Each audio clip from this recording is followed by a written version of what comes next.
यो 40 मिनट वाला है क्या जुम पनि?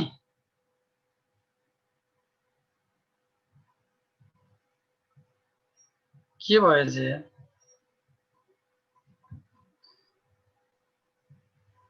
पूजन भाइ जय नेपाल।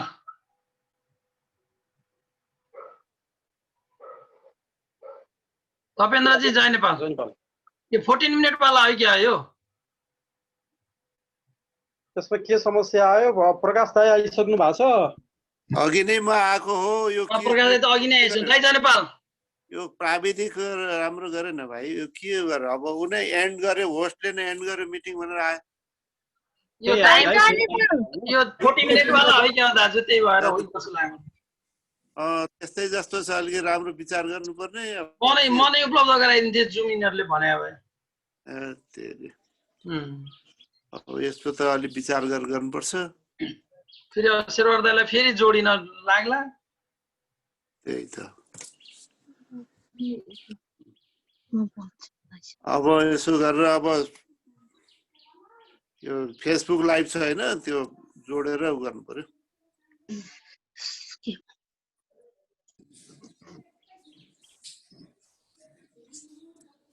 नेपाल म झापा सुन्दरा। जय नेपाल सुन्दरा जी। म झापाबाट हो। केबाट म्युट हुन्छ त? हजुर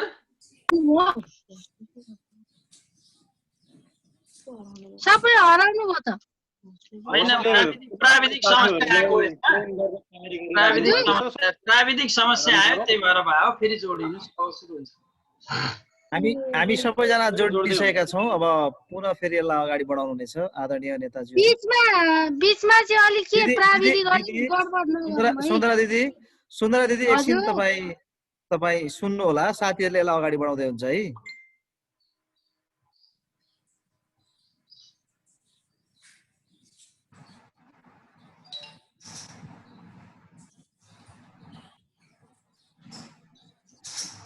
एनडीए कसले चलाइराख्नु भएको छ? एनडीए 2020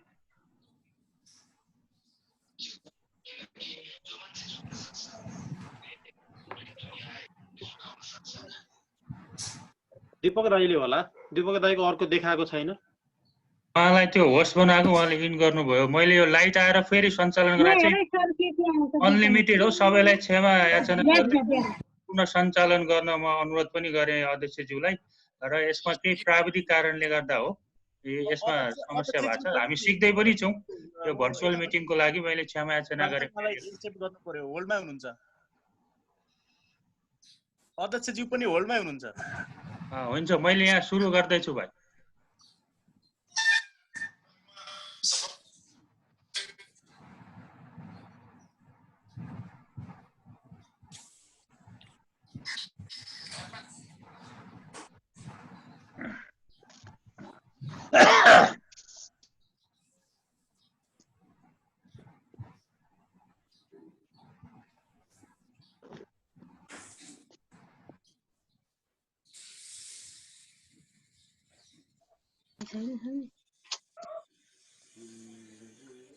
नेटकै काम छैन। एकदम डिस्टर्ब आइरहेछ। डिस्टर्ब रेकर्ड पनि गर्न मिल्दो रहेछ। साथीहरू जोडिनु भएको छ। एकछिन धैर्य धारण गरिदिनु होला।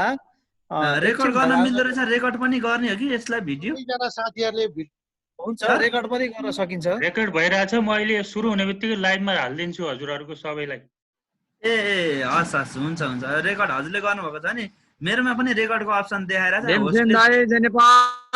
एड गर्न पर्ने नेट गतिलो छैन। हामी 51 जना, 52 जना, 53 जना हामी जोडिरहेका छौँ। साथीहरू एकछिन धैर्य धारण गर्नु होला। ठिक छ भाइ। आराम साथीहरू। हेलो दाजु, जय नेपाल दाजु। हजुर मिन दाजु, जय नेपाल। होला सुनिएको छ? सुन्ने छ दाइ। जय नेपाल दाइ। पुनः हाम्रो अध्यक्षज्यू आइसक्नु भएको छ। उहाँले केही कुरा राख्नु हुनेछ। सबै साथीहरू धैर्य धारण गरिदिनु। जय नेपाल दाइ। हार्दिक अनुरोध गर्न चाहन्छु। जय नेपाल दाइ। जय नेपाल। दाइ दिदीहरू सबैलाई नमस्कार है त। होइन साथीहरू, दाजु जय नेपाल। अब सुरु गरौँ। मिन्जीले बोल्नुहोस्। अब यो अगाडि बढ्नुहोस्। सबै साथीहरू आफ्नो माइक म्युट गरिदिनु होला, मेरो प्रविधिमा समस्या आयो। सुन्दरजी, मेन दाजु जय नेपाल। हुन्छ सर, म पछाडि छु, म सुनिरहेको छु सर।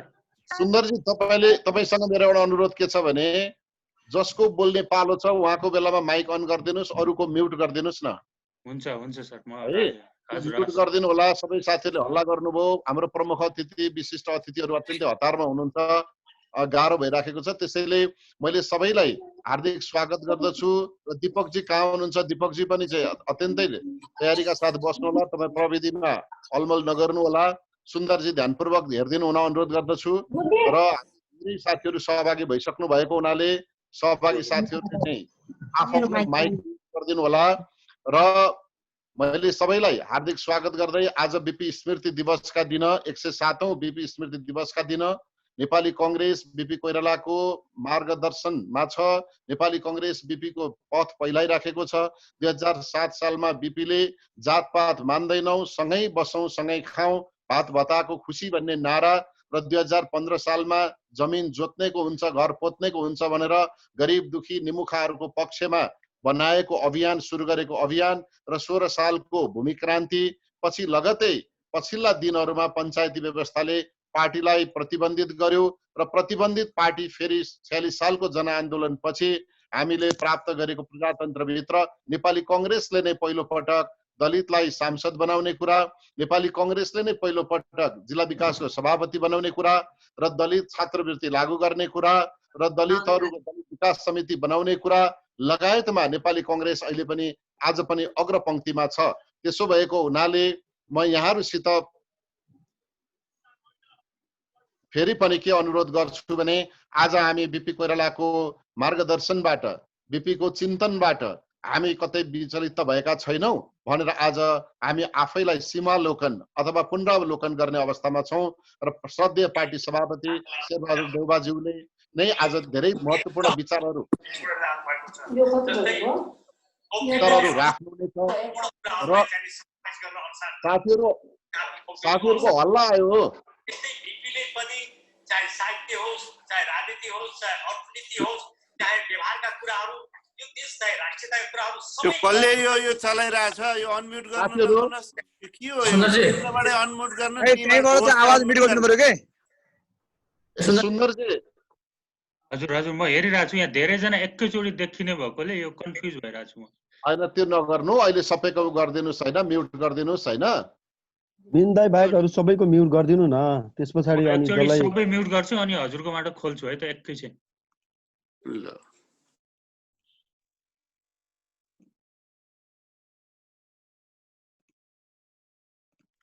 हुन्छ हजुर हजुर। ल म बोले है। हजुर र म सबै फेरि पनि म दोहोर्याएर प्रविधिको कारणले गर्दा के अवरोध हो, श्रद्धेय पार्टी सभापति शेरबहादुर देउवाज्यू, वरिष्ठ नेता पार्टी उपसभापति भीमलेन दाई, महामन्त्री शशाङ्क दाई, सहमहामन्त्री प्रकाश शरण दाई र केन्द्रीय सदस्यज्यूहरू सबैमा पुनः स्वागत। र अब यो कार्यक्रमको विषयवस्तुमाथि प्रकाश पार्दिनका लागि म आदरणीय नेपाल दलित संघका संस्थापक अध्यक्ष, पार्टीका केन्द्रीय सदस्य, पूर्व मन्त्री मानबहादुर विश्वकर्माज्यूलाई संक्षिप्तमा आजको विषयवस्तु प्रकाश पार्दिन हार्दिक अनुरोध गर्दछु। धन्यवाद। सुनिन्छ सुनिँदैन? सुनिन्छ सर। ल यो कार्यक्रमका सभापतिज्यू, नेपाली कांग्रेसका सभापति तथा पूर्व प्रधानमन्त्री शेरबहादुर दाजु, पार्टीका उपसभापति भीमलेन दाई र सहमहामन्त्री प्रकाश शरण महज्यू, केन्द्रीय सदस्य साथीहरू र सम्पूर्ण उपस्थित सम्पूर्ण सहभागी साथीहरू, सर्वप्रथम आज बीपी को 107औं जन्म जयन्तीको अवसरमा चाहिँ यो जुन कार्यक्रम गरिएको छ त्यो अत्यन्त सान्दर्भिक छ र म बीपीलाई चाहिँ भने कि शब्द श्रद्धाञ्जली अर्पण गर्न चाहन्छु र उहाँको देखाएको बाटोमा पार्टी हिँड्न सक्यो भने त्यसैलाई चाहिँ उहाँले देखाएको बाटोमा पार्टीलाई हिँडाल्न पर्ने दायित्व चाहिँ हाम्रो काँधमा आएको छ। हामी त्यो चाहिँ वास्तविक चाहिँ बीपी प्रति श्रद्धाञ्जली हुनेछ भन्ने मैले विश्वास लिएको छु। अब म छोटकरीमा भनेको कारणले म विषयवस्तुतिर नै मैले आफ्नो ध्यान आकर्षित गरेँ। सबैभन्दा पहिले पार्टीको कुरा गर्दाखेरिमा पार्टीभित्र सबै वर्ग, धनी वा गरिब, सबै समुदाय भनेको महिला, दलित, आदिवासी, जनजाति, थारू, मुस्लिम, सम्पूर्ण समुदाय र हरेक क्षेत्र भनेको दुर्गम र सुगम, हिमाल, पहाड, तराई सबै क्षेत्रको यथेष्ट अवस्थामा चाहिँ सबै वर्ग समुदायको चाहिँ सहभागिता हुनुपर्छ र त्यो सहभागिता गराए भने मात्र पार्टी चाहिँ सबल र सशक्त हुन सक्छ भन्नेमा म आफ्नो विचार राख्न चाहन्छु। हामीले पार्टीलाई बनाउँदाखेरिमा चाहिँ सबै वर्गलाई समेट्ने क्रममा जाँदाखेरिमा एउटा हलो जोत्ने किसानसँग चाहिँ तेरो पार्टी कुन चाहिँ हो भन्दा उसले गर्वका साथ मेरो पार्टी चाहिँ कांग्रेस हो भन्ने वातावरण बनाउन पर्छ। एकजना ढुङ्गा बोक्ने चाहिँ कर्मचारी के श्रमिकसँग चाहिँ मेरो पार्टी कुन चाहिँ हो भन्दाखेरिमा चाहिँ मेरो पार्टी कांग्रेस हो भन्न चाहिँ गर्वका साथ उसले भन्न सक्ने वातावरण बनाउन सक्नुपर्छ। अनि मात्रै बल्ल पार्टी चाहिँ आफ्नो उद्देश्यमा अगाडि बढ्न सक्छ, सशक्त भएर अगाडि बढ्न सक्छ। यसका लागि चाहिँ आजको टपिक चाहिँ के छ त भन्दाखेरिमा समावेशी भन्ने चाहिँ छ। समावेशी भन्दाखेरिमा जति पनि पार्टीमा सहभागी भएका हुन्छन् उनीहरूलाई समान सहभागिता, समान अवसर चाहिँको व्यवस्था पार्टीले गर्नुपर्छ। र समावेशीको कुरा गर्दै गर्दाखेरिमा बिपीले आफ्नो पालामा व्यावहारिक रूपबाट समावेशिताको सिद्धान्त लागू गर्नुभएको थियो। धनमान सिंह परियारलाई लिएर आउने अथवा द्वारिका देवी ठकुराने त्यतिखेर विधानमा कहीँ व्यवस्था थिएन।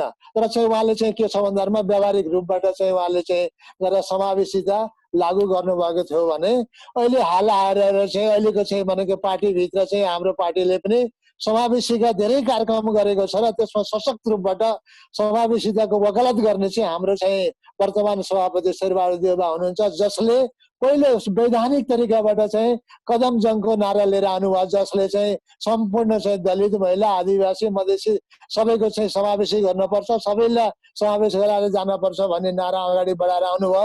र उहाँकै कार्यकालमा चाहिँ के हो त भन्दाखेरिमा दलितका लागि राष्ट्रिय दलित आयोग, महिलाका लागि महिला आयोग, जनजातिका लागि जनजाति आयोग आदिहरू चाहिँ संस्थागत गठन गरेर संस्थागत रूपबाट नै ती वर्गको समुदायको चाहिँ हित गर्नुपर्छ, उत्थान गर्नुपर्छ भन्ने भावना चाहिँ बीजारोपण उहाँले गर्नुभयो। त्यस्तै हलिया मुक्ति भयो, त्यसपछि गएर छोरीहरूलाई चाहिँ सम्पत्ति दिने कुरा भयो। यी कुराहरू चाहिँ हाम्रो चाहिँ अहिलेको भनेको वर्तमान सभापतिजीले चाहिँ बडा सशक्त रूपबाट समावेशीको कुरा चाहिँ लिएर चाहिँ अगाडि बढिराख्नु भएको छ र सबै वर्गलाई सबै समेटेर अगाडि बढ्नुपर्छ भन्नेमा अगाडि बढ्नु भएको छ। र हामी चाहिँ के छ त भन्दाखेरिमा तपाईँ आफ्नो अभियानमा अगाडि बढ्नुहोस्, हामी तपाईँसँग सशक्त रूपबाट चाहिँ यो अभियान सफल पार्नका लागि हामी सँगै छौँ भन्ने कुरा म भन्न चाहन्छु।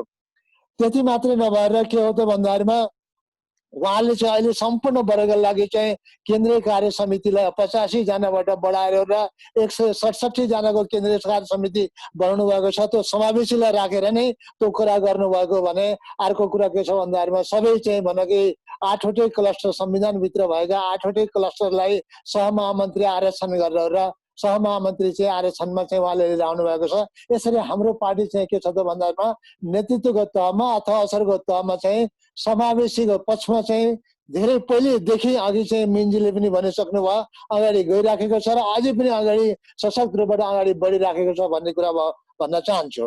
अब म अलिकति चाहिँ के छ भन्दाखेरिमा दलित सङ्घको विषयमा म अलिकति ध्यान गर्न चाहन्छु। अब म के भन्दाखेरिमा दलित सङ्घको विषयमा कुरा गर्दाखेरिमा दलित सङ्घका विषयमा कुरा गर्दाखेरिमा 2046 सालभन्दा पहिले दलितहरूको चाहिँ नेपाली काङ्ग्रेसमा प्रतिनिधित्व शून्य पार्टीलाई 52 सालदेखिबाट चाहिँ दलितका लागि समावेशी सुरु गयो र यसका लागि उसले दुईटा कुरा काम गरेको छ। एउटा चाहिँ पहिलो काम के गरेको छ भन्दाखेरिमा समावेशी गर्नेमा क्यापेसिटी बिल्डिङमा क्षमता अभिवृद्धि कार्यक्रममा उसले अग्रणी भूमिका खेलेको छ भने त्यो चाहिँ अग्रणी भूमिका खेल्दाखेरिमा 52 सालमा 5 कक्षासम्म चाहिँ छात्रवृत्तिको व्यवस्था गर्यो हाम्रो चाहिँ नेपाली काङ्ग्रेसको सरकारले। 54 सालमा चाहिँ उच्च शिक्षा छात्रवृत्तिको चाहिँ व्यवस्था गर्यो। 58 सालमा चाहिँ एमबीबीएस का कोटा दलितहरूका लागि चाहिँ भनेको डाक्टरहरूको चाहिँ सुविधाको आरक्षण गर्यो, जसमा लगभग अहिले 100 जना डाक्टरहरू छन्।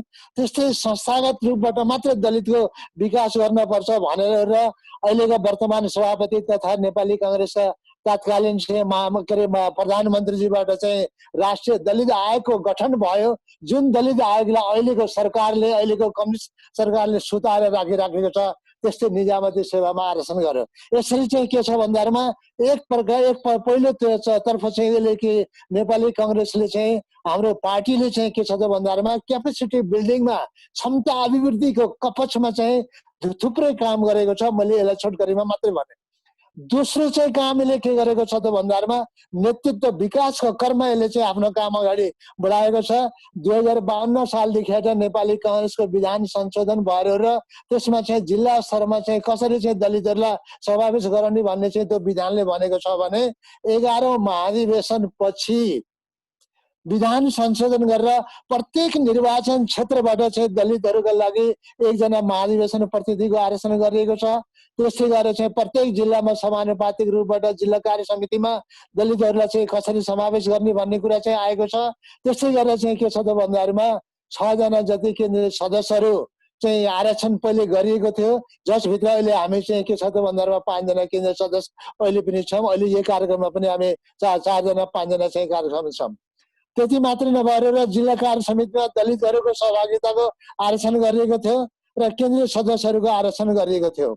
अब अहिले आएर हाल चाहिँ वर्तमान सभापतिजीले चाहिँ के गर्नु भन्दामा अझै यसलाई बढाउनका लागि, यो समावेशलाई बढाउनका लागि 85 जनाको केन्द्रीय कार्य समितिलाई बढाएर 167 जनाको कार्य समिति बनाएर त्यसमा दलितको संख्या चाहिँ 6 बाट चाहिँ 9 केन्द्रीय सदस्य समावेश गर्ने उहाँले चाहिँ संवैधानिक व्यवस्था गरिसक्नु भएको छ। त्यस्तै गरेर चाहिँ 8 वटा क्लस्टरमा 8 वटा सभापति सहमहामन्त्रीहरूलाई चाहिँ आरक्षण गराएर दलितका लागि चाहिँ आरक्षणको व्यवस्था उहाँले गरिराख्नु भएको छ। यसरी चाहिँ के छ त भन्दामा धेरै कुरा नेपाली कांग्रेसले चाहिँ गएर चाहिँ क्यापेसिटी बिल्डिङको पक्षमा होस् अथवा नेतृत्व विकासको क्रममा चाहिँ धेरै कुरा गरेको छ। अझै पनि धेरै कुरा गर्न बाँकी छ। तर हाम्रो गाउँ अगाडि चाहिँ अब 2टा चाहिँ मुख्यबाट बुँदाहरू चाहिँ समस्याका रूपमा आएका छन्। ती बुँदालाई मैले चाहिँ नेतृत्वका अगाडि चाहिँ मैले यहाँ समावेश गर्न चाहन्छु। पहिलो बुँदा के हो त भन्दामा 46 सालभन्दा पहिले दलितहरूको चाहिँ एकदमै पार्टीभित्र न्यूनतम चाहिँ उपस्थिति थियो, सहभागिता थियो भने अहिले पार्टीप्रति दलितहरूको निकै आकर्षण बढेको छ। पार्टीका क्रियाकलापले गर्दामा पार्टीले चाहिँ आफ्नो जुन नीति लिएको छ त्यसले गर्दामा चाहिँ दलित अलि चाहिँ अत्यन्त उत्साहित भएर चाहिँ कांग्रेसप्रति आकर्षित भएका छन्। तर समस्या चाहिँ के भइराखेको छ? पहिलो समस्या मैले भन्न के चाहन्छु त भन्दामा जिल्लामा हाम्रा दलितहरूले क्रियाशील सदस्यता पाउन सकेका छैनन्। यो हाम्रो पहिलो समस्या। म आज 2टा समस्या भन्न चाहन्छु। पहिलो समस्यामा के हो त भन्दामा जिल्लामा चाहिँ क्रियाशील वितरण भइराखेको छ तर दलितहरूले क्रियाशील सदस्यता पाउन सकेका छैनन्। त्यसै भए केन्द्रले चाहिँ के छ त भन्दामा दलितहरूका लागि क्रियाशील संस्था वितरणका लागि विशेष सर्कुलर गरेर दलितको क्रियाशीलता सदस्यताको संख्या बढाउनका लागि अहम भूमिका खेल्न पर्छ। त्यसका लागि आज पार्टी सभापति पदाधिकारीज्यू पनि यहाँ हुनुहुन्छ। आजै यो विषयमा चाहिँ एउटा विशेष निर्देशन जान पर्छ भन्ने कुरा म अनुरोध गर्न चाहन्छु पार्टी सभापतिसँग। दोस्रो कुरा चाहिँ के हो त भन्दामा पार्टीले चाहिँ जुन हाम्रो नेतृत्व विकासको क्रममा राज्यबाट पाउने धेरै सुविधाको आरक्षण गरेको छ। तर ती आरक्षणको क्रममा चाहिँ अहिले गएर कम्युनिस्टको सरकारले चाहिँ हाम्रा अधिकारहरू पार्टीले लिएर आएका आरक्षणका कुराहरू काटिराखेको छ। त्यसका लागि म एउटा उदाहरण के दिन चाहन्छु त भन्दामा उपेक्षित उत्पीडित दलित वर्ग उत्थान विकास समितिमा चाहिँ गरेर 2054 सालदेखि 2072 सालसम्म उच्च छात्रवृत्ति पाइराखेको थियो राज्यकोबाट। त्यो छात्रवृत्तिबाट चाहिँ अहिले निजामती सेवामा थुप्रै मान्छे चाहिँ गइसकेका छन्। लगभग 45 जना त सहायक शिक्षकका रूपमा आइसकेका छन्। भोलि गएर पनि माथिल्लो तहमा जाने तिनै हुन्। तर चाहिँ यो अहिलेको कम्युनिस्ट सरकारले के गर्ने त भन्दामा दलितहरूको त्यो छात्रवृत्ति काटेर शिक्षाको मुहान नै ब्लक गरिदिसकेको छ। कुनै पनि वर्गलाई अधोगतिमा लग्न पर्छ भने शिक्षाको मुहान काट्न पर्छ। त्यही नीति लिएर चाहिँ अहिलेको चाहिँ कम्युनिस्ट सरकारले चाहिँ के छ त भन्दामा दलितको उच्च शिक्षा छात्रवृत्ति काटेर चाहिँ के छ त भन्दामा शिक्षाबाट वञ्चित गरेको छ। त्यही भएर चाहिँ हाम्रो पार्टीले आजको यो कार्यक्रमबाट दुईटा विषयमा चाहिँ निर्णय लिनुपर्छ। एउटा क्रियाशील संस्थाको विषयमा प्रत्येक जिल्लामा चाहिँ सर्कुलर पठाएर दलितको बढी भन्दा बढी सहभागिता हुने वातावरण बनाउनु पर्छ, जसबाट चाहिँ के छ त भन्दा नेपाली दलितहरूले चाहिँ तेरो पार्टी को भन्दा गर्वका साथ नेपाली कांग्रेस हो भन्ने चाहिँ वातावरण सृजना गर्न पर्छ भने दोस्रो राज्यबाट पाएको सुविधा यो कम्युनिस्ट सरकारले काटेको छ। शिक्षाको चाहिँ भनेको सुविधा काट्नु भनेको चाहिँ अत्यधिक चाहिँ भनेको यो यथास्थितिमा चाहिँ दलितलाई चाहिँ पुरानै अवस्थामा पुर्याउने नीति हो। त्यही भएर चाहिँ हाम्रो पार्टीले चाहिँ के भन्दामा त्यो शिक्षाको चाहिँ नीति काटेको छ, उच्च शिक्षा छात्रवृत्ति काटेको छ। त्यसलाई आफ्नो पार्टीले आफ्नो एजेन्डा बनाएर र यसलाई अगाडि बढाएर यसलाई चाहिँ पुनर्स्थापित गर्नेतिर जान पर्छ। र पार्टीले अडानलिदारीमा हामीले भर्खरै देखेका छौँ जाजरकोट र रुकुममा जुन घटना भयो, पार्टीले अडानलिदारीमा हामीले सदन चाहिँ बनाएको चलाउन सक्यौँ, हामीले संसदीय व्यवस्था समिति गठन गर्न सक्यौँ, त्यसले एउटा उचाइ लिएको छ। त्यही भएर अहिलेको पार्टीले चाहिँ आज मैले भनेका यी दुईटा बुँदामा चाहिँ पार्टीको विशेष ध्यान जानै पर्छ। पार्टीले दुईटा कुरालाई साबित गर्नका लागि आजको नीतिबाट चाहिँ के छ भन्दामा विशेष निर्देशन जानुपर्छ भन्ने आफ्ना कुरा राख्दै म सभापतिसँग र पदाधिकारीहरूसँग म आज धेरै हुँदै पनि यी दुईटा चाहिँ समस्या मैले तत्काल रूपमा राखेको छु। यी दुईटा त बुँदालाई चाहिँ तत्काल समाधान गर्नेतिर पार्टी जोस्, यही भन्दै मलाई आफ्ना विचार यही अन्त गर्छु। हवस्, धन्यवाद। जय नेपाल। धन्यवाद मानबहादुर सर, यहाँले आफ्नो स्वागत मन्तव्य लगायत केही कुराहरू राखेर जानुभएको छ र यसै गरी म कार्यक्रमलाई अगाडि बढाउन गइरहेको छु। कार्यक्रमलाई अगाडि बढाउने क्रममा यसपछि प्रमुख अतिथि चाहिँ हुनुहुन्छ है? हुनुहुन्छ। श्रद्धेय सभापति अनि पूर्व प्रधानमन्त्री आदरणीय नेता शेरबहादुर देउवाज्यूलाई आफ्नो भनाइहरू राखिदिनु हुन म हार्दिक अनुरोध गर्दछु।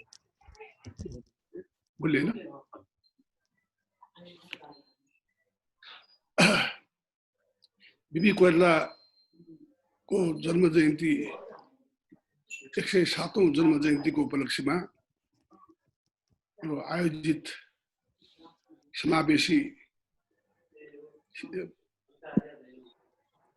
समावेशीताको विषयमा जो महत्त्वपूर्ण चाहिने विषय राख्नु भएको छ, त्यसका लागि म दलित संघका सभापति मीनबहादुर विश्वकर्मा, दलित संघका यो संस्थापक अध्यक्ष मानबहादुर विश्वकर्माजी को बीचमा मान्छे को आउँछ यहाँ के विश्वकर्माजी र चाहिने अरू चाहिने सबै पार्टीका साथीहरू, पदाधिकारी साथीहरू र सर्वप्रथम मलाई खुसी लागेको छ आज समावेशी व्यवस्थाका सम्बन्धमा जो कुरा उठाउनु भएको छ, यसमा चाहिँ बिबी कोइराला नै सुरुमा समावेशीताको चाहिँ सिद्धान्त आधारमा चाहिँ धेरै काम सुरु गर्नुभएको, चाहे पार्टीमा होस् चाहे चाहिँ सरकार बनाउने काम होस्, उहाँले गर्नुभएको हो। त्यो अहिले चाहिँ वैधानिकै व्यवस्था पार्टीको विधानमै मात्र नेपालको संविधानमै समेत राख्न हामी सफल भएका छौँ। मैले 2059 सालमा नै मैले चाहिँ कदम जम भनेर कर्णाली, दलित, जनजाति, आदिवासी, मधेसी महिलाको चाहिँ विषयमा चाहिँ मैले चाहिँ यो भाषण गरेको। अहिले चाहिँ यो पदाधिकारीमा पनि सहमहामन्त्री,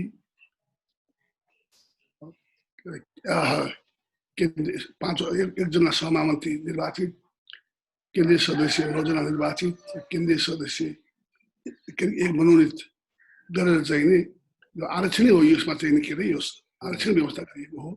यो यसमा चाहिँ एकजना दलित बाहेक अरू उठ्नु पाउने सहमहामन्त्रीमा, यस्तै केन्द्रीय सदस्यमा 9 जना दलित मध्येबाट केन्द्रीय सदस्य हुने त्यस्तो किसिमको चाहिँ व्यवस्था पार्टीको विधानमा नै गरे हुनाले समावेशी त्यसमा चाहिँ खास दलित हामी दिएका छौँ। त्यति मात्रै होइन, आदिवासी जनजाति, महिला, थारू, मुस्लिम सबैलाई चाहिँ हामीले यो प्रतिनिधित्व दिएका छौँ। त्यसैले चाहिँ नै यो चाहिँ समावेशी सिद्धान्तको आधारमा जो प्रतिनिधित्व दिएका छौँ यो अत्यन्तै महत्त्वपूर्ण कुरा हामीले गरेका छौँ। तर कुरो के भनेदेखिलाई हाम्रो पार्टीको जो चाहिँ नै प्रचार जो कुरा हो त्यसमा चाहिँ हामी प्रचारमा चाहिँ हामी कम परेका छौँ। अब यही चाहिँ नि अब विपक्षी पार्टीहरू छन् जो उनीहरूले चाहिँ कम्युनिस्ट पार्टी छ, अरू पार्टीहरू छन्, उनीहरूले चाहिँ नि छुट्टा नलगाएको तब हामी यो चाहिँ यो नेपाली काङ्ग्रेसको यो चाहिँ समावेशी सिद्धान्तमा अडेको अहिले पनि पार्टीभित्र पनि समावेशी सिद्धान्त राखेको पार्टी, आरक्षण दिएको पार्टी नै महत्त्वपूर्ण पार्टी हो। तर प्रचार चाहिँ नि हाम्रो खिलाफमा लिइराखेका छन्। त्यस कारण चाहिँ सबै खास गरेर समावेशीमा भएका सम्पूर्ण नेपाली काङ्ग्रेस नेपाली काङ्ग्रेस नै बढी समावेशी, नेपाली काङ्ग्रेसले नै बढी समावेशी आधारमा आरक्षण समेत दिएको छ भन्ने प्रचार पनि हामीले गर्नु परेको छ, गरेका छौँ, गर्नुपर्ने हामी गरेका छैन। त्यस कारण त्यसै सबै साथीहरूलाई अनुरोध गर्न चाहन्छु। र अब नेताहरू जो हुनुहुन्छ, संस्थापकै अध्यक्ष माधवजी हुनुहुन्छ, अहिलेको अध्यक्ष कुमार विश्वकर्मा हुनुहुन्छ, अरू सबै एक से एक हाम्रा चाहिँ नि यो चाहिँ नि आएको छ। त्यस कारण त्यसमा अर्को कुरा के छ भनेदेखिलाई अब चाहिँ नि यो अब सधैँ अब एउटा पार्टीभित्र पनि आलोचना चाहिँ भइरहेको छ। त्यसमा पनि हामी सबै दलित मात्र अरू सबै नेताहरूले चाहिँ नि यो चाहिँ नि अब यसमा चाहिँ के गर्ने कसो गर्ने भन्ने कुरा पनि सल्लाह गर्न मैले यसमा चाहिँ नि बाहिर जोमा त मैले बोल्दिनँ, तर भिडियोले कुरा गर्दैछु। मैले अझै चाहिँ नि कुरामा पनि ध्यान दिनुपर्ने छ। भोलि चाहिँ नि यो चाहिँ नि चुनावी जित्ने किसिमको तयारी पनि गर्नुपर्छ भने दलित साथीहरूले, अरू महिलाहरूले पनि, जनजाति आदिवासी सबैले चाहिँ त्यस्तो किसिमको पनि हामी चाहिँ अगाडि बढ्नुपर्छ। भोलि गएर चाहिँ नि उम्मेदवार हुने तर हार्ने पनि भएन, जित्ने किसिमको काम गर्नुपर्छ। त्यही कुरा चाहिँ भन्दै बस्छ, धेरै कुरा भन्नु छैन। म चाहिँ अझै पनि जहिले पनि तपाईँ पछिमा छु, भोलि पनि लागिरहने छु। तपाईँहरूले पनि आफ्नो लाग्नु पऱ्यो। देशभरि नै जो जनसङ्ख्या छ आफ्नो जनसङ्ख्यामा नै गएर जनसङ्ख्या नै आफ्नो पछिमा लगाउनु पर्यो। त्यही कारण चाहिँ जुन किसिमको आवाज हामीले दिएका छौँ त्यस कारण चाहिँ त्यो जनसङ्ख्या नै दलित जनसङ्ख्या हाम्रो पछिमा आउनु पऱ्यो। सबै महिलाको आउनु पऱ्यो, दलितको आउनु पऱ्यो, के अरे थारूको आउनु पऱ्यो, मुस्लिमको आउनु पऱ्यो। सबैको चाहिँ समावेशी हामीले गरेका छौँ। जनसङ्ख्या नै जनता नै हाम्रो पछिमा ल्याउने काम तपाईँहरूले गर्नुहोला भन्ने हार्दिक अनुरोध गर्न चाहन्छु। त मात्रै समावेशी पार्टी मात्रै होइन, समावेशी सिद्धान्तलाई अगाडि बोक्ने पार्टीलाई समावेशी भोट पनि समावेशी आधारमा हामी सबैले भोट पाउनुपर्छ भन्ने कुरा छ। यही कुरा त हामी सबैलाई लाग्नुहुनेछ। अन्तमा महत्त्वपूर्ण विवेकलाई जयन्तीको अवस्थामा दलित दाजुभाइ दिदीबहिनीहरू हुनुहुन्छ, उहाँहरूले चाहिँ कार्यक्रम गरेर धेरै राम्रो काम गर्नुहुन्छ। धेरै धेरै धन्यवाद छ। उहाँहरूले अझ बढी काम गर्नुपर्ने बेला आएको छ, चुनौती पनि छ। यसका मतलब हार्दिक कामना गर्दै बिदा हुन्छु। धन्यवाद। धन्यवाद धन्यवाद श्रद्धेय सभापति दीपकजी, म थोरै कुरा राख्छु। हार्दिक धन्यवाद छ आदरणीय पार्टी सभापतिज्यू। यहाँको सारगर्भित मन्तव्य र त्यस पछाडि आज दिनभरि कार्यक्रम भएको हुनाले व्यस्त समयको बावजुद पनि हामीलाई समय दिनुभएको छ। दलित सङ्घ यहाँहरूप्रति हार्दिक रमेश लेखक दाइले संक्षिप्तमा विधानको व्यवस्थाहरू प्रश्न पार्नुहुनेछ। सोही अनुसार कार्यक्रम चलाउन दीपकजीलाई अनुरोध गर्दछु। हस्, धन्यवाद श्रद्धेय सभापतिज्यू। मैले आफ्नो सारगर्भित भनाइहरू राखेर यहाँबाट बिदा हुनुभएको छ। व्यस्तताका बावजुद पनि कार्यक्रममा सहभागी भइदिनु भयो नेपाल दलित सङ्घ सिङ्गो कमिटी, हामी हार्दिक धन्यवाद दिन चाहन्छौँ। र आज यस कार्यक्रममा पाल्नुभएका सम्पूर्णलाई म पुनः स्वागत गर्छु। जोडिने क्रमहरू एकदम जारी छ, बिचमा हामीहरू टेक्निकल इरोरमा गयौँ, त्यसका लागि पुनः क्षमा प्रार्थी छु। र अब विधानका बारेमा, समावेशिताका बारेमा, नेपाल दलित समावेशिताका बारेमा आफ्ना भनाइहरू, आफ्नो प्रस्तुतिहरू राखिदिनु हुन नेपाली काङ्ग्रेसका केन्द्रीय सदस्य पूर्व मन्त्री रमेश लेखकज्यूलाई म हार्दिक अनुरोध गर्छु। दीपक दाई, मैले सानो जानकारी गरेँ, यो लाइभमा गएको छ, अरू साथीहरूलाई अलि पेसेन्टली माइकहरू अफ गरिदिनु हुन अनुरोध गरेँ। र यसले सबैले हेर्ने भएकोले हाम्रो रुल्स रेगुलेसन अथवा हामी कतिको अनुशासित छु भन्ने पनि देखिने भएकोले मैले सबैलाई अनुरोध गरेँ है, साथीहरू सबै सिनियरहरूलाई। हस् हस् हस् हस्, धन्यवाद। धन्यवाद दीपकजी। दीपकजी सुन्नेको छ? सुनेको छ सर, सुनेको छ। Thank you so much. सुनेको छ सर। धन्यवाद दीपकजी। यस कार्यक्रमका सभापति एवं प्रमुख आयोजक नेपाल दलित सङ्घका केन्द्रीय सभापति, नेपाली काङ्ग्रेसका नेता, केन्द्रीय सदस्य माननीय मिन विश्वकर्माजी, कार्यक्रमका प्रमुख अतिथि पार्टीका केन्द्रीय सभापति आदरणीय नेता मान्य शेरबहादुर देउबाज्यू, केन्द्रीय पदाधिकारी आदरणीय नेता उपसभापतिज्यू, आदरणीय नेता सहमहामन्त्रीज्यू, यो जुममा सबैलाई देख्न अलिक गाह्रो हुन्छ। मैले देखेको नेताहरूलाई सम्बोधन गरेँ। अरू जति पनि नेताहरू हुनुहुन्छ मैले अत्यन्त आदरपूर्वक सम्बोधन गरेको मानिदिनु होला भन्ने विश्वास लिएको छु। आदरणीय केन्द्रीय सदस्यज्यूहरू, नेपाल दलित सङ्घका केन्द्रीय पदाधिकारीज्यूहरू, केन्द्रीय सदस्यज्यूहरू र देशभरिबाट यो कार्यक्रममा जोडिनुभएका आदरणीय साथीहरू, आज अत्यन्त महत्त्वपूर्ण दिनको अवसर पारेर आदरणीय नेता मिनजी र नेपाल दलित सङ्घले कार्यक्रमको आयोजना गर्नुभएको छ। म यो अवसरमा जननेता महामानव बिपी कोइरालाको 107वां जन्म जयन्तीको अवसरमा उहाँका प्रति हार्दिक श्रद्धाञ्जली व्यक्त गर्न चाहन्छु र नेपाल दलित सङ्घ आदरणीय मिनजी मानबहादुरजीले कार्यक्रमको औचित्य सन्दर्भमा प्रकाश पार्नु भएको छ। उहाँहरू सबैलाई म यो कार्यक्रम आयोजना गर्नुभएकोमा हार्दिक हार्दिक धन्यवाद दिन चाहन्छु। आज धेरै कार्यक्रम होलान्, समयको अभाव होला, त्यसकारण मैले धेरै विषयहरूमा निवेदन नगरिकन आदरणीय नेता मिनजीले भन्नुभएको विधान सम्बन्धी विषयमा र त्यो पनि समावेशी चरित्रको विषयमा मात्रै म केन्द्रित हुन चाहन्छु। आदरणीय प्रमुख अतिथिजीले केही महत्त्वपूर्ण विचारहरूको अभिव्यक्ति गरिसक्नु भएको छ। नेपाली काङ्ग्रेसले दलितका सम्बन्धमा गरेका कामहरू म धेरै इतिहासको कालखण्डमा प्रवेश गर्दिन। जननेता बिपी कोइरालाले काङ्ग्रेसलाई निर्माण गर्ने क्रममा समावेशितालाई विधानमा नलेखिकन कुनै ठाउँमा उल्लेख नभएको अवस्थामा पनि कसरी तत्कालीन सन्दर्भमा कति महत्त्वपूर्ण ढङ्गले समावेशीलाई नेपाली काङ्ग्रेसमा समावेश गर्नुभएको थियो त्यो त छँदैछ। पछिल्लो समयमा पनि नेपाली काङ्ग्रेसले दलितका सम्बन्धमा सरकारको नेतृत्व गरेको बेलामा होस् अथवा चाहिँ त पार्टी सरकारभन्दा बाहिर रहेको अवस्थामा पनि महत्त्वपूर्ण कामहरू गरेको छ, जसमध्ये दलितहरूको बारेमा दलित आयोगको गठनको विषय छ। हलिया कमैया मुक्तिको घोषणाको विषय पनि दलित समुदायसँग जोडिएको विषय छ।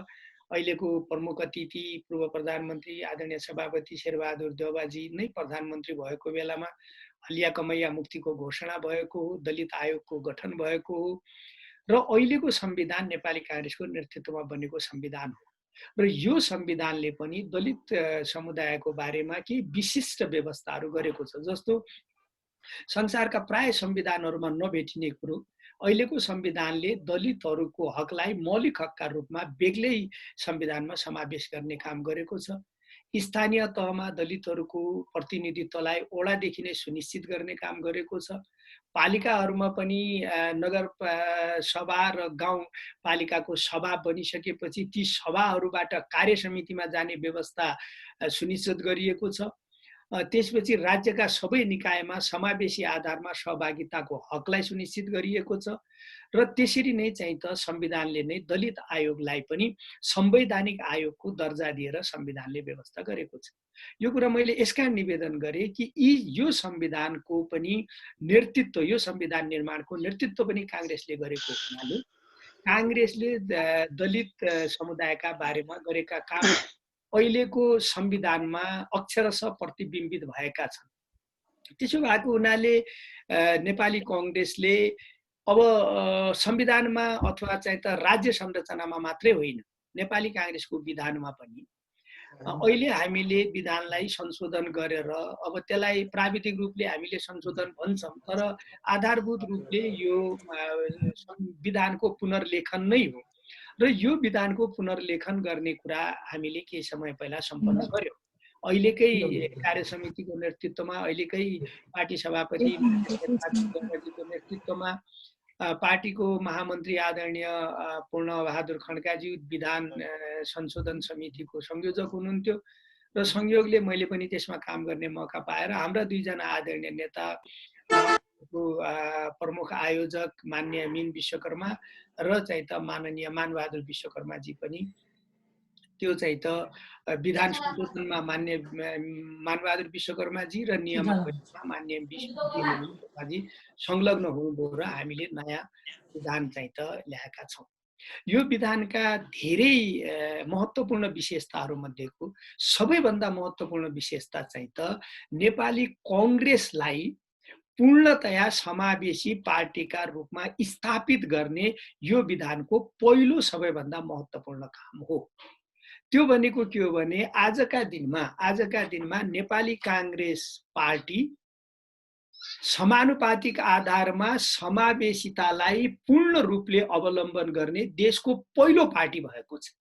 यो हामी बडो गर्वका साथ दावा गरेर भन्न सक्छौं कि आज नेपाली कांग्रेस पार्टीको जीवनमा आन्तरिक लोकतन्त्रको अभ्यासमा नेपालको त्यो पहिलो पार्टी बनेको छ जसले यो देशमा जति पनि जात जाति समुदायहरू छन् ती सबैको कांग्रेसमा प्रतिनिधित्वलाई समानुपातिक आधारमा सुनिश्चित गर्ने ग्यारेन्टी गरेको छ। अघि नै सभापतिजीले पनि थोरै भन्नुभयो यो देशमा अरू पनि पार्टी छन्। कतिपय पार्टीले त के भन्छन् भने यो दलितको पार्टी हो, भाषण सुरु गर्यो कि यो पार्टी दलितको हो भन्छन्, यो पार्टी आदिवासी जनजातिको हो भन्छन्। तर स्थिति के देखिन्छ त भन्दा उहाँहरूको विधान पनि हेर्नुस्, उहाँहरूको केन्द्रीय कार्य समितिको रचना पनि हेर्नुस्, उहाँहरूको आगामी कार्यक्रम पनि हेर्नुस्, दलितको प्रतिनिधित्वलाई नेपाली कांग्रेसले जसरी सुनिश्चित गरेको छ उहाँहरूले त्यो गर्न सक्नु भएको छैन। त्यसो भएको हुनाले यो को पार्टी कसको पार्टी हो भन्ने कुराको मापदण्ड के हो त? यो पार्टी दलितको हो भन्ने कुराको मापदण्ड के होला त भन्दा सबैभन्दा पहिला यो पार्टीले आफ्नो कुन पार्टीले आफ्नो आन्तरिक जीवनमा र आफ्नो पार्टीमा दलित समुदायका नेताहरूलाई बढी भन्दा बढी स्थापित गर्ने काम गरेको छ त्यो आधारमा त्यो समुदायको पार्टी होला नि त। त्यसो भएको हुनाले आज नेपाली कांग्रेस दलित नेताहरूलाई पनि नेपाली कांग्रेसमा सबैभन्दा ज्यादा समानुपातिक समावेशिताका आधारमा प्रतिनिधित्व गराउने पार्टी बनेको छ। यसका लागि म के आग्रह गर्न चाहन्छु भने यो नेपाली कांग्रेसले संविधान निर्माणको क्रममा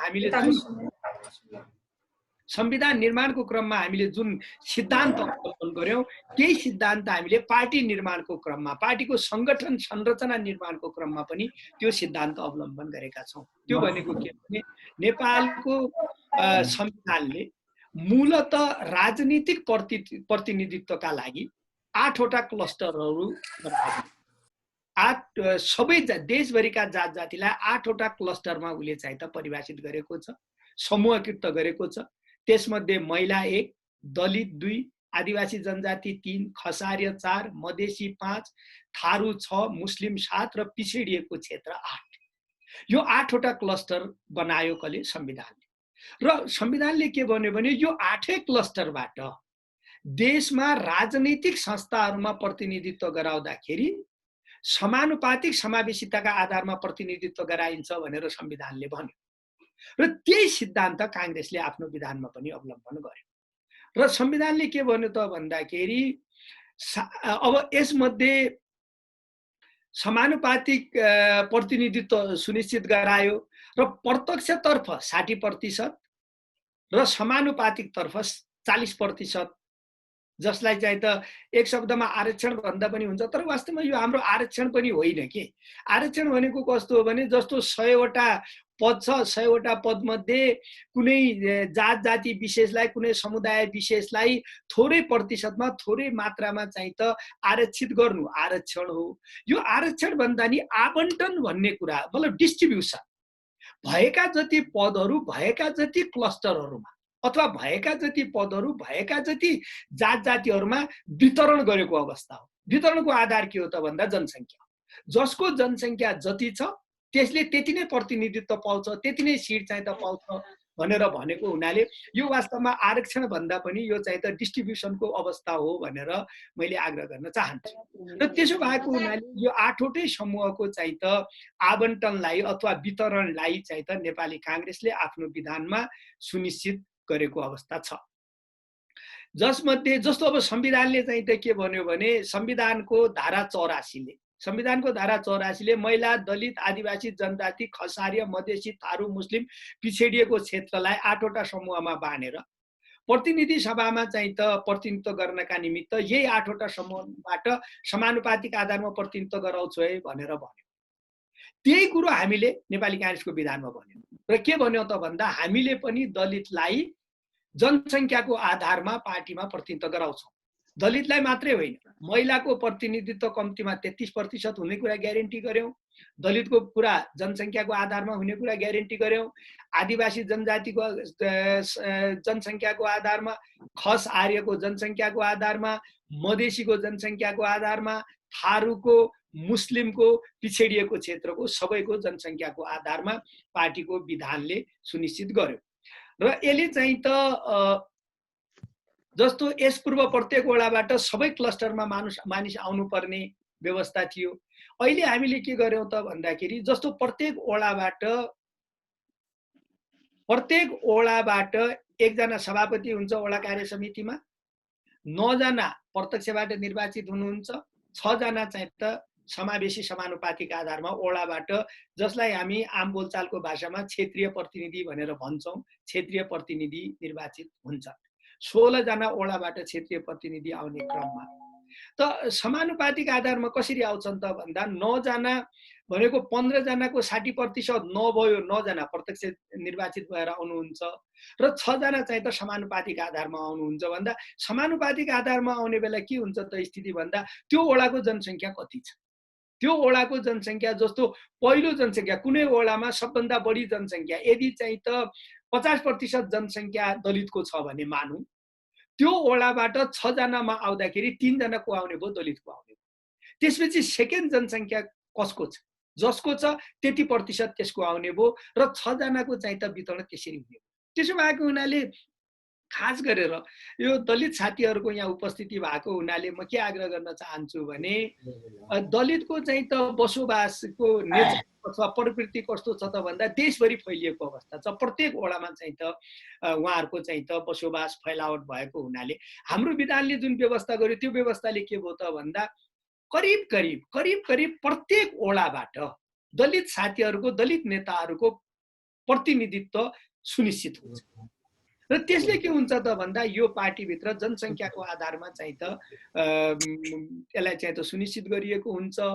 र यसरी नै चाहिँ त अरु ठाउँमा पनि जसरी चाहिँ त प्रदेश सभा क्षेत्रीय अधिवेशनबाट प्रदेश अधिवेशनका लागि कम्तीमा 3 महिला सहित 10 जना प्रत्यक्ष र महिला, दलित, आदिवासी जनजातिबाट पनि सम्बन्धित ठाउँको जनसंख्याको आधारमा जाने प्रत्येक ठाउँमा, वडा मात्रै होइन, वडा पालिकाहरूमा र कार्य समिति बनाउँदा पनि प्रतिनिधित्व गराउँदा पनि चाहिँ त जनसंख्याको आधारमा प्रतिनिधित्व गराउने कुरालाई सुनिश्चित गरेको छ। वडाबाट सुनिश्चित हुन्छ, त्यसपछि पालिकाहरूमा, त्यसपछि यो प्रदेश सभा निर्वाचन क्षेत्र स्तरबाट माथि प्रतिनिधित्व गर्ने क्रममा, त्यसपछि प्रतिनिधि सभा क्षेत्रीय अधिवेशनबाट माथि प्रतिनिधित्व गर्ने सवालमा र त्यसरी नै चाहिँ त केन्द्रीय कार्य समिति बनाउने सवालमा त अघि नै पार्टी सभापतिजीले नै भनिसक्नु भएको छ, दलितहरूको चाहिँ त उपस्थितिलाई अत्यन्त प्राथमिकताका साथ र समानुपातिक आधारमा सुनिश्चित गरेको अवस्था छ। त्यसो भएको हुनाले यसले चाहिँ त मैले के मात्रै निवेदन गर्न खोजेको त भन्दाखेरि यसले नेपालमा वास्तवमा एउटा ठूलो क्रान्तिकारी परिवर्तन राजनीतिक दलहरूको जीवनमा नेपाली कांग्रेसको नेतृत्वमा आएको छ। अब अरु पार्टीहरूले पनि यो गर्नुपर्ने बाध्यात्मक स्थिति हुन्छ। अब साथीहरूले हेर्नु होला, अरु पार्टीहरूले आफ्नो विधान परिवर्तन गर्दा, संशोधन गर्दा नेपाली कांग्रेसले अवलम्बन गरेको यो समानुपातिक समावेशिताको सिद्धान्तलाई अवलम्बन गर्नुपर्ने अवस्था हुन्छ। त्यसकारण नेपाली कांग्रेसले यसमा यो विषयमा नेतृत्व लिएको छ भन्ने कुरा मैले आग्रह गरे र ओडादेखि केन्द्रीय कार्य समितिसम्म, ओडा अधिवेशनदेखि महाधिवेशनसम्म सम्पूर्ण ठाउँमा चाहिँ त यो 8वटै क्लस्टरको जसमा दलित छ, यो 8वटै क्लस्टरको प्रतिनिधित्वलाई विधानले सुनिश्चित गरेको छ। यसपछि अरु विधानका महत्त्वपूर्ण कुरा भनेका सदस्यता लगायतका कुराहरू छन्। खालि यहाँनिर मेरो एउटा साथीहरुलाई अनुरोध के छ मेरो यहाँनिर भने अब हामीले यो प्रतिनिधित्वको सिद्धान्तलाई सुनिश्चित त गर्यौं, तर देशभरि दलित समुदायबाट नेपाली काङ्ग्रेसको सदस्यको संख्या कति छ? हामीले साधारण सदस्य कति वितरण गरेका छौँ, क्रियाशील सदस्य कति छ? मेरो अनुभव के छ भने देशभरिको सबै ठाउँको मलाई ज्ञान छैन, तर के ठाउँहरूको मलाई जहाँनिर जानकारी छ, ज्ञान छ, ओडामा दलितको बाक्लो उपस्थिति छ, अत्यन्त महत्त्वपूर्ण उपस्थिति छ, निर्णायक उपस्थिति छ, तर त्यो ठाउँमा दलितको काङ्ग्रेसको सदस्यता छैन, क्रियाशील सदस्यता न्यून छ, साधारण सदस्यता पनि न्यून छ। अहिले त हामीले जनसङ्ख्याको आधारमा प्रतिनिधित्व गरेका छौँ।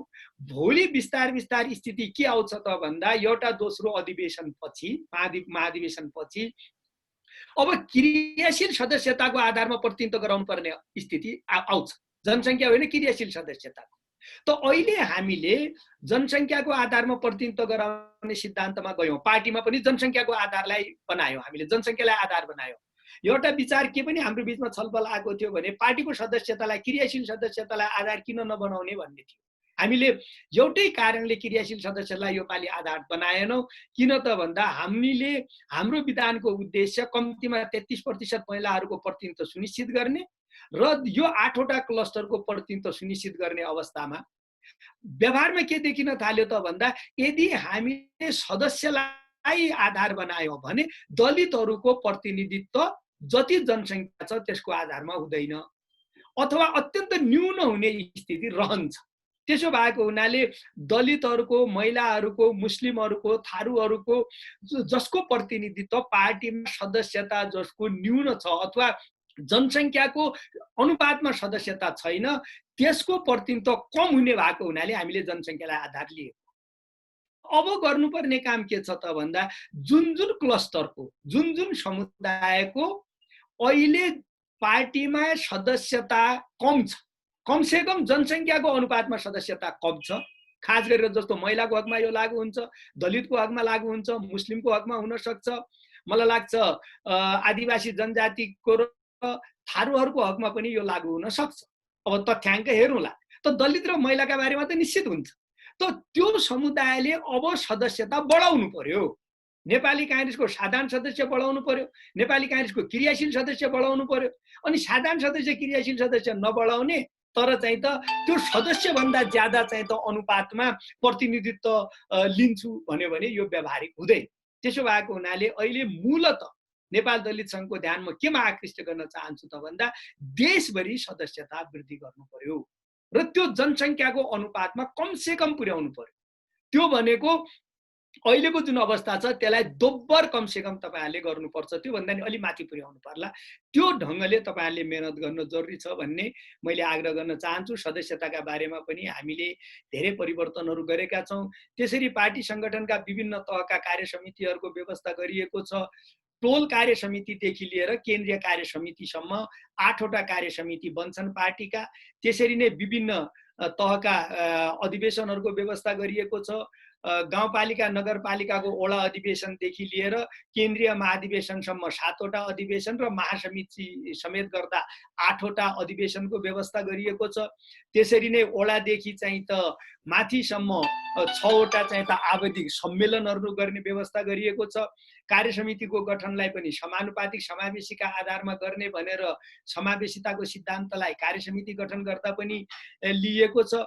त्यसरी नै चाहिँ त के भनेपछि मनोनित गर्दाखेरि पनि सबै कमिटीहरूको कार्य समितिमा मनोनित गर्दाखेरि पनि चाहिँ त कसको प्रतिनिधित्व कम भएको छ भन्ने कुरा हेरेर मनोनित गर्नुपर्ने अवस्था सिर्जना गरिएको छ भने केन्द्रीय कार्य समितिमा पनि 8वटै क्लस्टर दलित सहितको महिला, दलित, आदिवासी जनजाति, मुस्लिम, मधेसी, थारू, मैले अघि नै निवेदन गरेँ पिछडिएको क्षेत्रको 8वटै क्लस्टरको केन्द्रीय कार्य समितिमा पनि प्रतिनिधित्वलाई सुनिश्चित गरिएको अवस्था छ। त्यसरी नै चाहिँ त उम्मेदवारको योग्यताको कुरा, संसदीय समितिहरूको व्यवस्था, उम्मेदवारको कसरी सिफारिस गर्ने, कसरी निर्णय गर्ने भन्ने विषयहरूदेखि लिएर विभागहरूको गठन, केन्द्रीय नीति अनुसन्धान तथा प्रशिक्षण प्रतिष्ठानको विषयलाई हामीले पुनर्लेखन गरेका छौँ कि अरू विषयहरू त्यसमा समावेश गरिएका छन्। जिल्ला सम्पर्क समितिहरूका बारेमा विशेष व्यवस्थाहरू गरिएका छन्। केन्द्रीय लेखा समिति, भातृ तथा शुभेच्छुक संस्थाहरूका बारेमा पुनर्लेखनका कामहरू भएका छन्। र चाहिँ त विभिन्न यस्ता कामहरू गरिएको छ र एउटा चाहिँ त सबै दलित लगायत सबै क्लस्टरको चाहिँ त युवा साथीहरूलाई पनि सम्बोधन हुने गरेर यो पालि विधानमा एउटा नयाँ व्यवस्था के गरियो भने जिल्लादेखि माथिसम्म के अरे स्थानीय तह जिल्लासम्मको चाहिँ त कार्य समितिहरूमा 18 वर्षदेखि 30 वर्ष उमेर समूहको कमसेकम 15% युवाहरूको उपस्थिति हुनुपर्छ भन्ने चाहिँ त ग्यारेन्टी गरिएको छ र यदि निर्वाचनका मार्फत चाहिँ त प्रतिनिधित्वका मार्फत युवाहरूको उपस्थिति हुन सकेन भने मनोनित गर्दाखेरि यो कुरालाई ध्यान दिनुपर्ने स्थिति चाहिँ त विधानले बनाएको छ। त्यसो भएको हुनाले दलित समुदायभित्रको पनि जुन युवा साथीहरू हुनुहुन्छ उहाँहरूले चाहिँ त के भनेपछि नेतृत्वमा जाने पनि राम्रो सम्भावना रहेको छ र यसरी मैले अन्तमा भन्नुपर्दा समयको अभाव छ भन्दा भन्दै मैले अलि बढी समय लिए, क्षमा पनि चाहन्छु। र नेपाली कांग्रेस यो देशको पहिलो त्यो राजनीतिक पार्टी बनेको छ जसले संविधानमा पनि देशका सबै जात जाति र समुदायलाई राजनीतिक रूपले उचित प्रतिनिधित्व गराउने व्यवस्था गर्यो भने आफ्नो पार्टीको जीवनमा पनि सम्पूर्ण जात जाति समुदायलाई समावेशी समानुपातिक आधारमा सिद्धान्तमा समावेश गरेर पार्टीलाई पूर्ण समानुपातिक चरित्रको पार्टी बनाउने काम गरेको छ पार्टीमा राजनीतिक संयन्त्रमा। र त्यसकै सँगसँगै संविधानले अर्को व्यवस्था के पनि यो पालि नयाँ गर्यो त भन्दाखेरि अरु राज्यका सबै निकायमा समावेशी आधारमा चाहिँ त सबैको पहुँच स्थापित गर्ने गरेर त्यहाँ पनि चाहिँ त विभिन्न क्लस्टरहरू छुट्याएको छ जसमध्ये चाहिँ त त्यहाँ पनि दलित छ, महिला छ, आदिवासी जनजाति छ, मुस्लिम छ, सबै क्लस्टरहरू त्यहाँ पनि छुट्याएको छ। खास गरेर यो धारा 42ले जुन व्यवस्था गर्यो संविधानको यसले चाहिँ त राज्यका उसमा भने जस्तो लोकसेवाबाट चाहिँ त पदपूर्ति हुनेमा पनि आरक्षणको व्यवस्था गरिएको छ अथवा पदहरूको वितरणको व्यवस्था गरिएको छ भने अरु पनि सबै ठाउँमा सुरक्षा निकाय लगायतका सबै ठाउँमा त्यो व्यवस्था गरेर राज्यको चरित्र पनि समानुपातिक समावेशीको सिद्धान्तमा राज्यका सबै अङ्गमा प्रतिनिधित्व गराउने विषयलाई संविधानले अंगीकार गर्यो कांग्रेसको नेतृत्वमा भने पार्टीभित्र पनि समानुपातिक सिद्धान्तका आधारमा समावेशिताको चाहिँ त मान्यतालाई पूर्ण रूपले आत्मसात गर्ने अवलम्बन गरेर पार्टीले विधान बनाएको छ। यसले चाहिँ त दलित समुदायको नेतृत्वलाई पार्टीमा सुनिश्चित गरेको छ। यति मैले निवेदन गर्दै यो कार्यक्रमका लागि पुनः धन्यवाद दिँदै आज महत्त्वपूर्ण दिनमा चाहिँ त यो कार्यक्रमको आयोजना गर्नुभएको हुनाले महामानव बिपीका प्रति पुनः श्रद्धाञ्जली व्यक्त गर्दै यहाँहरूलाई धन्यवाद दिँदै म बिदा हुन्छु। धन्यवाद। जय नेपाल। धन्यवाद दिपकजी।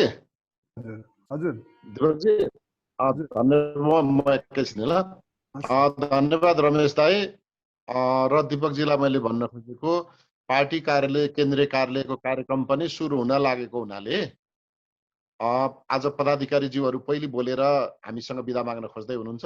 त्यसैले अहिले रमेश दाईको प्रस्तुतिमा धन्यवाद दिएर साह्रै राम्रो प्रस्तुति गर्नुभएको छ। विमल दाईलाई आदरणीय पार्टी उपसभापति पूर्व उपप्रधानमन्त्री विमल दाईलाई समय दिन दिपकजीलाई त्यही अनुसार अनि प्रकाश दाईलाई दिएर सुरु गर्न अनुरोध गर्छु।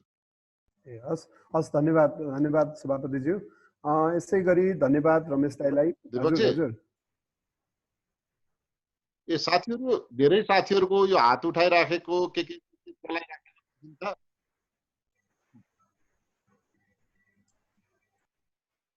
धन्यवाद। धन्यवाद सभापतिज्यू। मैले कार्यक्रमलाई अगाडि बढाउन गइरहेको छु। यो कार्यक्रममा आज हामी 107औं बिपी जयन्तीका अवसरमा सबै जुटेका छौं र समावेशिताका विषयमा कुरा गर्दैछौं। विशेष गरेर समावेशिताको विषयलाई लामो समयदेखि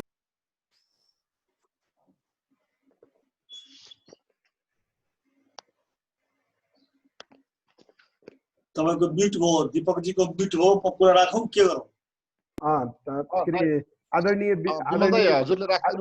आदरणीय उपसभापतिज्यू उहाँले यो समावेशिताका सम्बन्धमा लामो समयदेखि धेरै कुराहरू उठाइरहनु भएको छ र त्यस विषयमा पनि राखिदिनु हुनेछ भन्दै म साथीज्यूलाई समय दिन चाहन्छु। धन्यवाद। धन्यवाद दीपकजी। नेपाल दलित संघका सभापति एवं नेपाली कांग्रेसका केन्द्रीय सदस्य पूर्व मन्त्री मीन विश्वकर्माजी, नेपाली कांग्रेसका पदाधिकारीहरू, केन्द्रीय सदस्यहरू, नेपाल दलित संघका सबै संस्थापक अध्यक्ष लगायत सम्पूर्ण साथीहरू आजको यस कार्यक्रममा सहभागी मैले हेरिरहेको छु स्क्रिनमा 108 जना, मेरो स्क्रिनमा 108 जना सहभागिता देखाइरहेको छ। सबै साथीहरूलाई पहिले म आफ्नो तर्फबाट जय नेपाल गर्दछु। साथीहरू, आज बिपी कोइरालाको जन्मदिन हो। बिपी कोइरालाको जन्मदिनमा सबभन्दा पहिले बिपी प्रति नै म हार्दिक सम्मान श्रद्धाञ्जली व्यक्त गर्न चाहन्छु, नमन गर्न चाहन्छु। बिपी को बारेमा मैले धेरै कुरा अहिले भनिरहनु पर्दा धेरै जरुरी छैन, सबैले हामी थाहा पाइरहेका छौँ र अब 2-4 दिन 5 दिन चर्चा हुन्छ, बिपीकै बारेमा चर्चा हुन्छ नि। म एउटा अर्को थप कुराहरू गर्न चाहन्छु बिपी कुरामा। बिपी कोइरालाले अब राष्ट्रियता, प्रजातन्त्र, समाजवादका वैचारिक पक्षहरूलाई नेपालको राजनीतिमा प्रवेश गराउनुभयो। बिपी कोइरालाले सालको क्रान्ति को वैचारिक नेतृत्व पनि र संगठनात्मक नेतृत्व पनि गर्नुभयो। बिपी कोइरालाले धेरै कुराहरूको योगदान दिनुभएको छ, त्यो हाम्रो बिचमा छँदैछ र त्यसमा हामी छलफल गरिरहन्छौँ, त्यसको अनुकरण पनि हामी गरिरहन्छौँ। मैले एउटा नेपालको राजनीतिक यात्राको चर्चा गर्दा बिपीको योगदानलाई राज्यको जुन नेपालमा राज्यको निर्माण जुन भएको छ, राज्यको त्यसलाई विकास भएको छ भनौँ, त्यसलाई हेरेर बिपीको कन्ट्रिब्युसन के हो त यस विषयमा भनेर एकचोटि यसपालि त्यही रूपमा यसपालिको जन्मदिनमा बिपीको योगदानलाई त्यो रूपमा हेर्ने कोसिस गरेको छु। त्यसको संक्षिप्त चर्चा मात्र भइहाल्यो। अनि आउँछु समावेशिता र दलित सम्बन्धी विषयमा। 7 सालको क्रान्ति भन्दा अगाडि हामीले सबैले एउटा मानेको के छौँ भनेदेखि नेपाल 2200-2400 राज्य भएको, यो सानो सानो राज्य भएकोलाई जोडेर एकीकरण गरेर भनौँ न अलि सबै भाषामा नेपालको निर्माण भएको र हामी सबैलाई पनि हाजिरी रूपमा सोध्यो भने नेपालको निर्माता को हो भनेर पृथ्वीनारायण शाह भन्छ। त्यो एक हदसम्म ठिकै पनि होला। यदि नेपालको निर्माण एकीकरण गरेर निर्माण गरेको जस अथवा त्यसको नेतृत्व गरेको कामलाई बिपी यो पृथ्वीनारायण शाह हामी मान्दछौँ भनेदेखि राज्यको निर्माणको कुरा गर्ने हो भने मलाई आफ्नो लागेको कुरा राख्न चाहन्छु। नेपालमा राज्यको विकास यात्रालाई हेर्ने हो भनेदेखि त्यसको विकास यात्रामा आधुनिक राज्यको संरचना र प्रकारान्तरले लोकतान्त्रिक राज्यको संरचना हामीले गरेका छौँ। त्यसमा कसको योगदान छ भनेर भन्दाखेरि मैले सबभन्दा बढी बिपी कोइरालाको योगदान देख्दछु म इतिहासलाई हेर्ने हो भने। त्यसैले मैले आजको बिपी जन्मदिनको बिपीलाई सम्मान प्रकट गर्दा कसरी लिन्छु भनेदेखि